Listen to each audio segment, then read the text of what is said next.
Good morning, good morning, good morning. What's going on, my people? It is the 16th of November, and it's Allison Harrison. And I just wanted to do a rundown of some of the things that caught my eye this weekend. Some feel good moments, having some Milo here. Also, have a glass of water. Very important, drink your water. So, first and foremost, let's jump right into it. Small acts. Small acts. Now, Steve McQueen will be directing an anthology of films called Small Acts. As individuals, we have an impossible battle. As a collective, we stand a chance. I needed to sort of see and experience, my history, the things which I grew up with in the UK, and I thought I saw they weren't being sort of portrayed on screen, and so therefore there was a hole in the narrative of British film, and therefore that was my want, need. I needed there to be films within that sort of journey, within that trajectory. All right, so from the website Shadow and Act, we have an article. Ahead of its debut, Amazon has released the trailer for Lovers Rock, the second film in Steve McQueen's Small Acts series. This comes as the first film. Mangrove debuts this week. Lovers Rock tells a fictional story of a young love at a blues party in 1980. The film is an ode to the romantic reggae genre called Lovers Rock, and to the black youth who found freedom and love in its sound in London house parties when they were unwelcome in white nightclubs. Directed by McQueen, Lovers Rock was co-written by McQueen and Courtney Newland. Small Acts is an anthology series comprised of 5 original films set from the late 1960s to the mid-1980s that tell personal stories from London's West Indian community, whose lives have been shaped by their own force of will despite rampant racism and discrimination. The title is derived from the African proverb, "If you are the big tree, we are the small axe." Check it out. It's on Amazon Prime, and we'll probably do a review video when we watched it. So, Steve McQueen is one of the notable black directors, and his work includes 12 Years a Slave, Deadpan, Hunger, Shame. He's made quite a mark in the film industry. So check out Steve McQueen's Small Acts. 5 films, Steve McQueen. It's about life in the Caribbean, and we don't tell enough of those kinds of stories. So, yeah, check it out. Next is our friend Lewis Hamilton. Lewis Hamilton wins 7th Formula One title, equaling Michael Schumacher. Now, racing on a whole needs a little bit more diversity, and who else to champion that initiative than Lewis Hamilton? And Lewis Hamilton was really born to do this. He has been involved with cars via remote control since before he was a teenager, and he just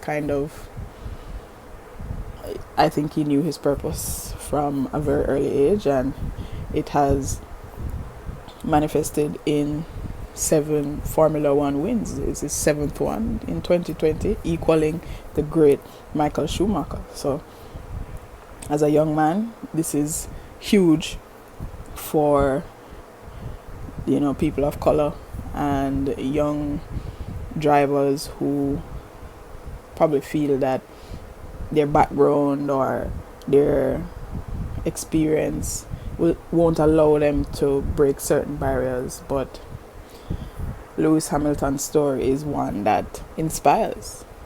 He inspires, both on and off the track. He just seems to embody a very positive lifestyle, and we should all aspire for that. So, congratulations to Lewis Hamilton, and to everyone out there wondering if you should continue on the path that you're on to your dreams. Please continue, as long as you're making a positive impact in people's lives, as long as you're happy, as long as you wake up and you think about these things and you just jump at them and you just want to do them. Keep doing them, keep getting better, keep going. Today I call the segment Managing Myself, where I share stories of different encounters and experiences that I've had to learn from to really help me to grow. So today's topic is how to say no, or learning when to say no. I don't think that it is a broad brush situation, but I think you just have to know within yourself what works for you and what doesn't work for you. Sometimes the financial gain is not worth the turmoil or the off feeling that you feel, or that off feeling in your gut that it's like, yeah, you make a little money, but is it worth it? So I've had, and very recently as well, I've turned down a number of projects where for me, the client was not trying to get the best product possible. The problem started where the client was trying to micromanage everything, and that wasn't necessarily their job. And there was a nitpicking, and it just felt like they were picking out the soul of the project, and I was not feeling it anymore. And that happens. All right. Another case. There's another client that it's another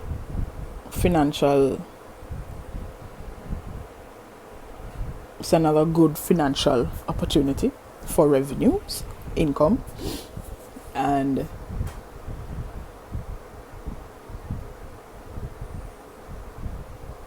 what happens when you're on the fence? Like you see the merit of being a part of the project, but also you see that going down this road is going to be high stress, high intensity. No, high intensity is not the issue. It also has to do with how you feel about the project. So for me, going into this situation, I am leaving myself open for any kind of outcome, especially for repeat clients. You kind of learn how to manage their workflow. A part of my job is to create an ease in that flow, And sometimes it's not as easy as one would think. So,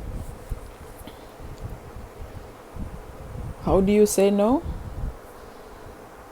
You just have to think about what you're working on currently. Do you have time to take that on? Is it something that you can walk away from? And even though you lose financially, and we all know that money isn't everything, even though you lose financially, you lose out on that opportunity. Does that mean that there won't be other opportunities? Because I can tell you, once I walked away from that project, I got 3 more the next day. So don't think that because one door closes, and don't be afraid to close that door yourself. Because one door closes, more opportunities aren't out there. It's a patience game. Shout out to Gary Vee. It's a patience game. And I'm learning that in my business. So you have to know what works for you, and you have to know what you can handle. Do you have the time? Do you have the patience? To be honest, do you have the time? Do you have the patience? And do you have the wherewithal to really say, okay, I'm gonna go with this regardless of whatever the outcome? Or, do you dive off, and whatever the outcome, it doesn't matter? For me, I've had that. I've walked into the uncertainty. I keep walking into uncertainty, and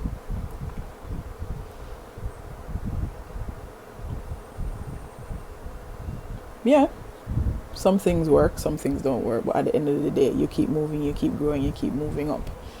So don't be afraid to say no if you're not comfortable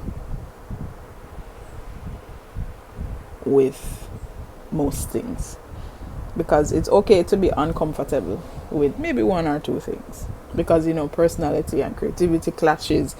We can't, once you're working on a team, you're gonna probably have those kinds of clashes. But it's important to see beyond that and just see the value of the bigger picture of the project and work towards that. So it's a balancing act. One size doesn't fit all. So at the end of the day, you have to know yourself. Know yourself. And know what you want. And be open to learning new things. I will be starting a podcast. So listen out for that information and the platforms where you can access it. And I'm going to document the journey towards this podcast. So I'm telling you from now, I'm going to be starting a podcast, and I'm going to be documenting the journey to the podcast. And while the podcast is happening, the birth and development of the podcast, we're just going to be documenting the journey. So stay tuned for that. This has been my morning roundup. My name is Allison Harrison. Remember to like and subscribe and stay tuned to this channel for more content.